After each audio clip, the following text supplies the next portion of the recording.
सोमवार सकाल 7टा समय जिलापाल कार्यालय अभियोग प्रकोष्ठ में जिलापाल और एसपी मिलित अभियोग शुणाणी कार्यक्रम अनुष्ठित हो जाइछि।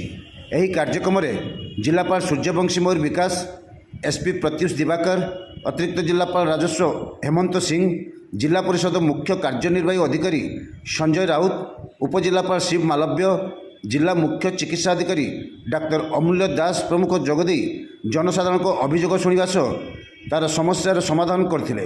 एही अभियोग शुणाणी रे जिलार समस्त विभागर विभागीय अधिकारी प्रमुख उपस्थित थिले।